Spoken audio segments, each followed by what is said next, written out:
What if female Deku was an enforcer? Part 3. As we have Ruby in her classic uniform at Beacon, as she's taking a class. As she had just gotten finished with one of her classes and sees Ozpin roaming the hall. She decides to approach Ozpin. Ruby, what is it? What is the matter? As he takes a sip of his coffee. I wanted to ask, did any hunters were overseeing the exam?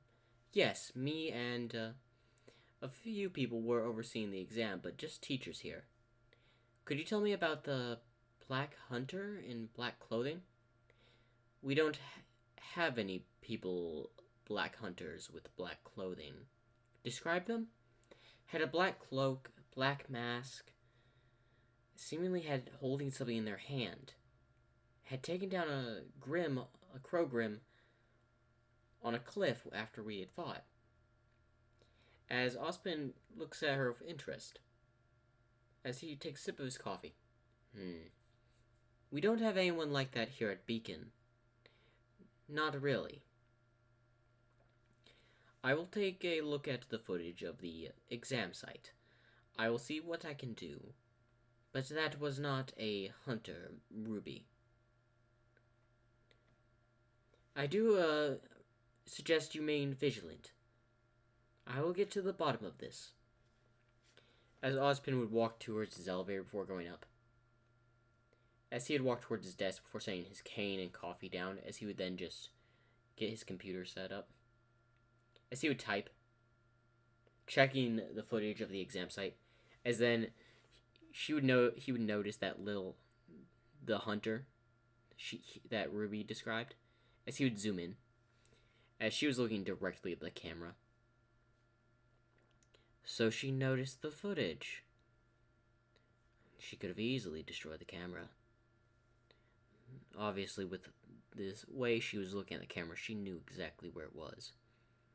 Was observing the students. Is this possibly one of Salem's spies? One of Salem's new assets? No. Salem wouldn't act this fast. She likes to take her time in playing to make sure that I meet a subtle defeat. But who are you? As he looks at the image of Izumi. As we cut back to Izumi, who's currently walking towards Beacon. As she is walking, as her cloak's flowing behind, as she is taking out several Grim as she's on the way towards Beacon. Surely there's a device there to send a communication towards the Empire, to have them come pick me up. As she would walk towards it, as several people from the academy would be out because of the festival thing and all that, which would happen in a while, as Ruby has been exploring Izumi has been exploring, trying to understand the world a bit better. Understanding dust, understanding that some people have semblances. As she would walk towards, she had finally managed to, after a while of climbing a cliff to get to Beacon, arrive. As she would just simply stay hidden behind a pillar as several students would be walking by. An academy. As then she would take a look at the tower. There. That should be enough to send a signal. As she would walk, going through one of the gardens that's barely used. As she would run to a student, as the student would say, "Hey ma'am, what are you doing here?" As she would wave her hand. "You will forget you ever saw me, and you'll go along your way as usual." "I'll forget I ever saw you and go along my way as usual." As the student walks away. As she takes open a vent before she crawls into it. Before putting the vent back using the force. As she'd be crawling, as then she would get a headache. As she is envisioning moments from her past to where she'd be bullied. To where Bako would hit her against a wall. The day that She got attacked by the sludge villain and saved by All Might. Then the time that All Might said that she couldn't become a hero. And then the next moment, all blank. Ugh.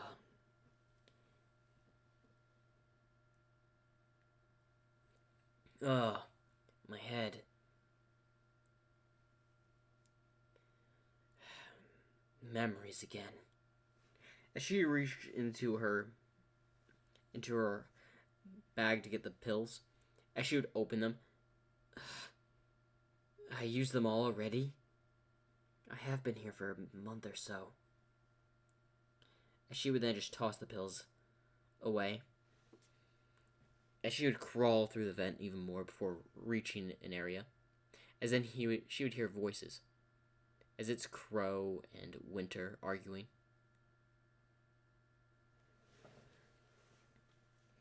As he would listen in. What's this? As they would talk about the fight. So how was your mission when going after Salem? They're trying to find information. Not well.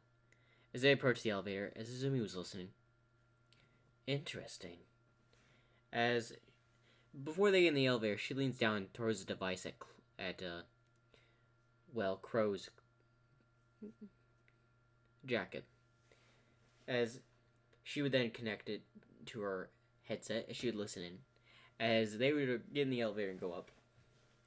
As then she would hear their conversation between Crow, Winter, Ozpin, and so forth. His inner circle. Interesting. As she would wait before they all left. Before she would just jump down into the elevator and take it up. As she would get up and walk towards the computer. As she types on it. Note, there's a password.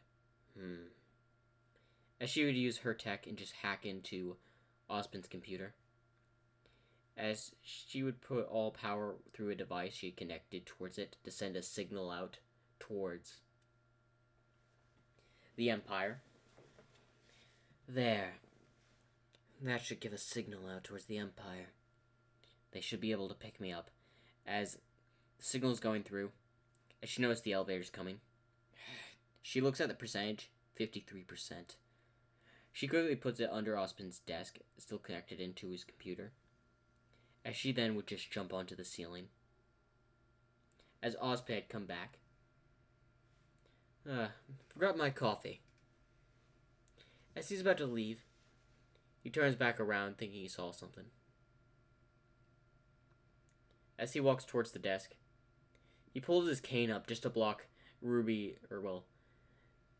Deku's swing. As his cane somehow manages to block Ruby's lightsaber. As this would shock Ruby, as she would jump back. So you're that hunter I heard about from Ruby. You mean the girl with promise. So you know of her. I've only seen her. Why are you here at Beacon Academy? I'm simply looking for a way home. A way home? As he points his staff or his cane towards Izumi. Yes, I'm not from your planet. As this would shock Ozpin. Not from my planet, you say? I crash-landed here a few months ago. As she walks around the room, pointing her lightsaber at Ozpin. I got separated from the Empire. Crash-landed here. The Empire, you mind explaining?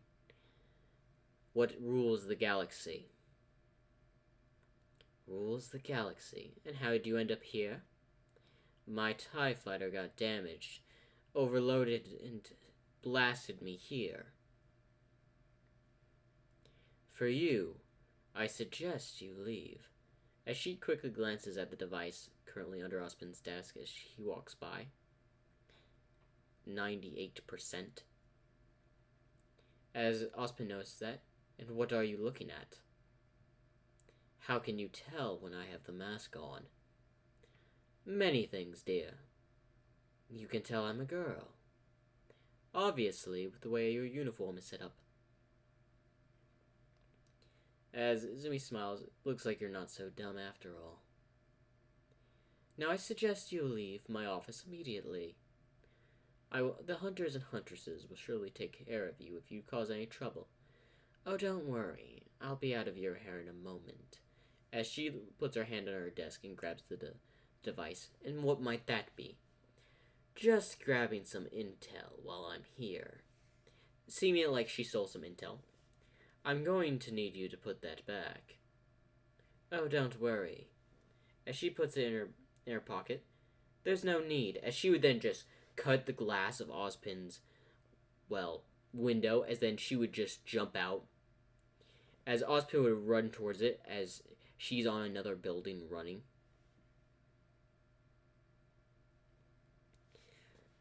As she would run across from building and jump from extreme heights, as Ozpin would send security, as Izumi had used her lightsaber to break into a wall, and just simply kicked it in before putting the wall back and sealing it with the lightsaber. As then she would hear talking. As she would then look around and notice that she's in a dorm room. I guess this isn't the right place to really be. As then she would quickly shove herself into a closet. As the door opened, as Whis and Ruby come out, as apparently there's like a festival or something going on, or a dance. As Ruby, what are you doing? What are we doing back here? I just need to grab a few things. Why don't you go back to the party without me, Whis? Whatever. As Whis would walk away. As Izumi would look through the, closet and see Ruby. As she would open it before walking towards her. As Ruby would get a feeling before turning around and seeing her again. It's you. If it isn't someone I sense with great power. Who are you? I'm an enforcer of the Empire. An enforcer? Someone that keeps the balance for the Empire. What's the Empire? Where people can grow strong.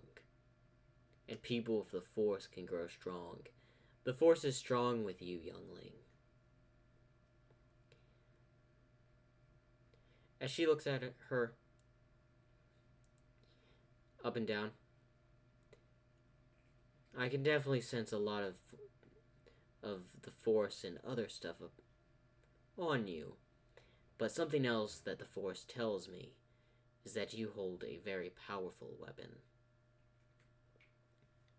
As Ruby be confused, a very powerful weapon?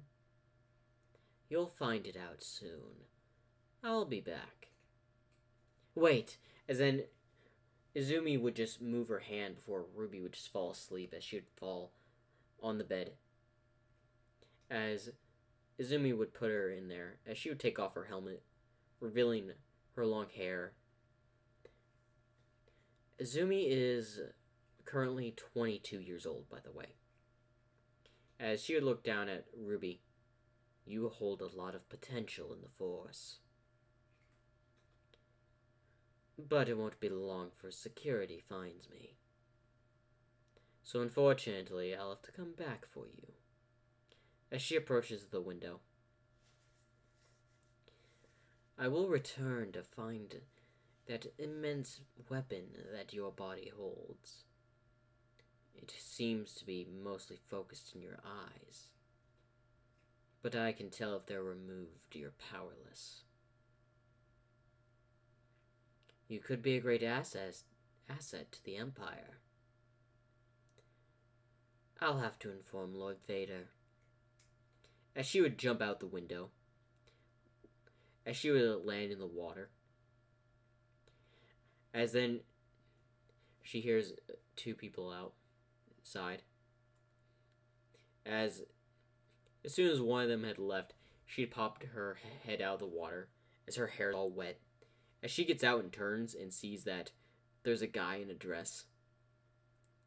As Ruby just has this, like, what in the world face did I just witness? As then she would just simply just put a hand over her eyes, raise her other hand, and send John into a wall. And then it would simply say, "You forget you ever saw me." As John would repeat, "I will forget I ever saw you." As she would walk away before having her hand over her eyes the entire time. What is wrong with the people of this world? As we go back to that outpost. Commander, as the commander would approach, "Yes, take a look at this. It's a message from Inquisitor Izumi." She finally sent a message. "I'm currently at these coordinates. Note, this planet holds a lot of interesting secrets. I will not describe or send any information. I will only give them to Lord Vader in person. Confidential information." Got it. "Report this to Lord Vader at once." Yes, sir. As the commander would go to an office before calling. As this is one of the commander ships to Lord Vader's ship. "What is this? I have some information from Lord Vader from one of the Inquisitors. Sorry, one of the enforcers." As they would cut to Lord Vader. "What seems to be information? One of your students, the Inquisitors, has some valuable intel and is currently on a planet. She also said to relay this message to you that we were not allowed to read, saying it was confidential." As a message would appear for Vader. "Lord Vader, I do apologize for this unsigned message. I had found I'm stranded on this interesting planet in the Outer Rim. I had found a Force user, but this planet doesn't seem to know anything of the Force, or any high technology at all. It's more unadvanced than ours, highly unadvanced. Also, there's stuff called here dust, which seemingly gives people to use certain properties. There's also this thing called semblance that the people here can use. That may prove a nuisance for our troops. If we decide to invade, of course. But I also want to tell you about this. I had felt someone with a very strong Force presence on this planet. If permission, I think she would make a valuable enforcer for the Empire. But I will let the decision be up to you, my lord. This planet is also full of Grimm, creatures that seem to be very powerful and not underestimated. I'm currently saying this from Beacon Academy. I don't know if it will be around by the time of your arrival. I feel the Force is working within both the light and dark here, but currently I feel a large evil presence moving towards Beacon. I do not know if I'll be staying here, but I will stay here for reinforcements to arrive. Take your time." As the message ends. "Can you get a message out towards Inquisitor Izumi? We can try, but it seems like the signal's been cut off. Send in a destroyer to get her. She's a valuable Inquisitor for the Empire." As the commander would nod before establishing a destroyer to go to that planet. As we go back to, Izumi, who's currently in a forest near Beacon. As she would lay down. "I just need some rest. I guess I used too much of my Force powers." As she would lay down before she would have a dream. As she wakes up, like, in a ship, as she would see an enforcer, someone in an enforcer's uniform. Stand up, youngling. As she would stand up, and she would be given a training lightsaber. What's this? You will train. You will serve the Empire. The Empire? A place where you can grow strong. As then the enforcer starts to train with Izumi, as she would block the lightsaber blasts. This planet won't be around for much longer. Why is that? Think about how many people actually care for you. As she would block, using the train lightsaber and train with the enforcer. This planet is a test site for the destroyer. The death, essentially, will come to this planet. So I'm saving at least one person from its miserable fate. As the enforcer then would disarm Izumi, as she would get a little bit burned from the training lightsaber that was used. Get back up, we need to continue. As then they would train for quite a bit. As then later the ship would leave the planet surface before being taken to a training ground where other children would be trained to be inquisitors. Well, enforcers. As she would look around, seeing several inquisitors, or enforcers. As then she would wake up with her hand on her head. I still have memory flashbacks, but why do they keep replaying? As that is the end of What If Female Deku Was a Enforcer in RWBY. Make sure to like and subscribe for more.